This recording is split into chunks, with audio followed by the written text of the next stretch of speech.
नमस्कार। चलिए आज माया के इस गहरे कॉन्सेप्ट को समझने की कोशिश करते हैं। एक ऐसी शक्ति जो हमारी पूरी हकीकत को, हमारी रियलिटी को एक शक्ल देती है। आइए इसे परत दर परत खोलते हैं।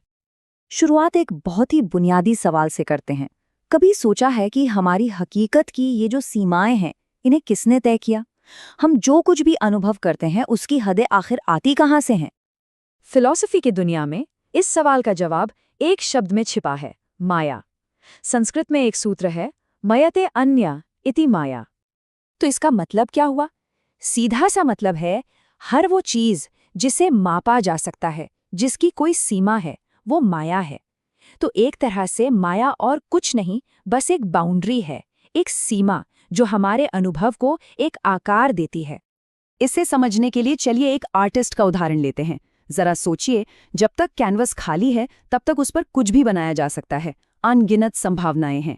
लेकिन जैसे ही आर्टिस्ट पहला स्ट्रोक लगाता है, सीमाएं बन जाती हैं। अब एक कैनवस है, कुछ चुने हुए रंग हैं, एक खास विषय है। मतलब कुछ बनाने के लिए, कुछ क्रिएट करने के लिए सीमाओं का होना जरूरी है। ठीक इसी तरह जब शिव ने सृष्टि की रचना की तो माया की सीमा भी सामने आ गई। अच्छा, तो इन बाउंड्रीज को समझने के लिए हमें पहले उस स्टेट में जाना होगा जहां कोई बाउंड्री थी ही नहीं। चलिए इसे अद्वैत के नजरिए से देखते हैं, जहां हर चीज का आधार शिव को ही माना गया है। तो इस नजरिए से देखें तो शिव ही अल्टीमेट सोर्स हैं, अनलिमिटेड चेतना। और इसी चेतना का एक छोटा सा हिस्सा, एक स्पार्क है पुरुष, यानी वो व्यक्तिगत आत्मा जो अनुभव करती है। और वो जिसका अनुभव करती है वो है प्रकृति, यानी ये दुनिया। तो पुरुष शिव का ही एक हिस्सा है, लेकिन प्रकृति को अनुभव करने के लिए एक बंधन में है। सवाल यह है कि ये बंधन या ये लिमिटेशन काम कैसे करती है। यहीं पर एंट्री होती है माया के 5 पर्दों की, जिन्हें कंचुक भी कहते हैं। ये वो 5 सिस्टम हैं जिनके जरिए वो अनलिमिटेड चेतना लिमिटेड हो जाती है। ठीक है, तो चलिए अब इसमें थोड़ा और गहराई से उतरते हैं। ये 5 कंचुक है, कला, विद्या, राग, काल और नियति। आइए एक एक करके इन्हें समझते हैं। तो सबसे पहला पर्दा है कला। अब देखिए, शिव की जो असली स्टेट है वो है सर्वकर्तृत्व, यानी सब कुछ कर सकने की पावर, पूरी क्रिएटिव पावर। लेकिन कला का पर्दा क्या करता है? ये इस अनलिमिटेड पावर को किंचित कर्तृत्व में बदल देता है, मतलब एक इंसान की लिमिटेड क्षमता में।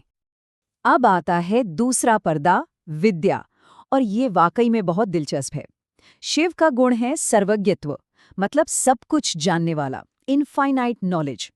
लेकिन विद्या का पर्दा इस ज्ञान को सिकोड़ देता है और इसे किंचित ज्ञातृत्व बना देता है, यानी लिमिटेड ज्ञान, जो सिर्फ इस बनी बनाई दुनिया के बारे में ही हो सकता है। इसके बाद जो पर्दा आता है वो है राग। शिव की अवस्था है पूर्णत्व, मतलब कंप्लीट सैटिस्फैक्शन, जहां किसी चीज की कोई कमी नहीं है। लेकिन राग का पर्दा इसे एक कमी की फीलिंग में बदल देता है, जिससे इच्छा और असंतोष पैदा होता है। बिल्कुल वैसे ही जैसे जब पेट भरा हो तो कुछ खाने का मन नहीं करता, लेकिन भूखे होने पर मन यहाँ वहाँ भटकता है। अगला पर्दा वो है जिससे हम सब वाकिफ हैं, काल यानी टाइम। शिव की स्टेट है नित्यत्व, यानी अनंत वर्तमान, जहां टाइम है ही नहीं। लेकिन काल का पर्दा इस अनंत अब को पास्ट, प्रेजेंट और फ्यूचर के टुकड़ों में बांट देता है, जिससे ये भ्रम पैदा होता है कि समय आगे बढ़ रहा है। और इस कोड का आखिरी हिस्सा, 5वां पर्दा है नियति। शिव की अवस्था है स्वातंत्र्य, यानी एब्सोल्यूट फ्रीडम, जहां कुछ भी मुमकिन है। लेकिन नियति का पर्दा इस आज़ादी को कारण, प्रभाव और हालात के नियमों में जकड़ देता है। अब हर चीज किसी न किसी वजह से होती है और एक तय तरीके से ही होती है। तो सबसे बड़ा सवाल ये उठता है कि क्या इन सीमाओं से बाहर निकला जा सकता है? और जवाब है हाँ। और मजे की बात तो ये है कि हम सबने अनजाने में ऐसा किया भी है। ये सुनकर शायद हैरानी हो, लेकिन हम में से लगभग हर कोई इन 5 में से कम 2 पर्दों को अक्सर तोड़ता है, और हमें इसका पता भी नहीं चलता। ये तब होता है जब कोई किसी काम में इतना डूब जाता है कि उसे फ्लो की स्टेट कहते हैं।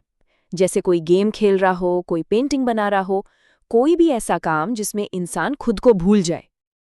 जरा सोचिए, जब कोई अपने पसंदीदा काम में पूरी तरह खोया होता है तो क्या उसे किसी और चीज की जरूरत महसूस होती है?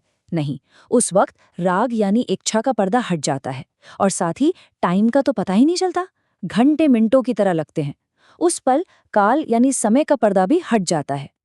तो फिर सवाल ये है कि अगर हम इन पर्दों को तोड़ रहे हैं तो हमें इसका एहसास क्यों नहीं होता, ये अनुभव हमारी पकड़ में क्यों नहीं आता?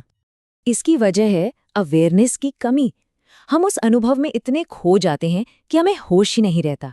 एहसास तो तब होता है जब वो अनुभव खत्म हो जाता है, जब गेम ओवर हो जाता है या पेंटिंग पूरी हो जाती है। तब ख्याल आता है, अरे वाह कितना मजा आया, या पता ही नहीं चला टाइम कहाँ गया। तो असल चैलेंज इस अनुभव को जीना नहीं है, बल्कि जीते जीते उसके प्रति जागरूक रहना है। मतलब खेल में खो भी जाना है और साथ साथ ये याद भी रखना है कि आप कौन हैं। ये बिल्कुल वैसा ही है जैसे खो जाने पर खुद को पा लेना। तो अगली बार जब किसी काम में इतना डूब जाएं कि समय का होश ना रहे, तो क्या उस पल में अपनी चेतना को, अपने आप को खोजा जा सकता है? जरा सोचिएगा।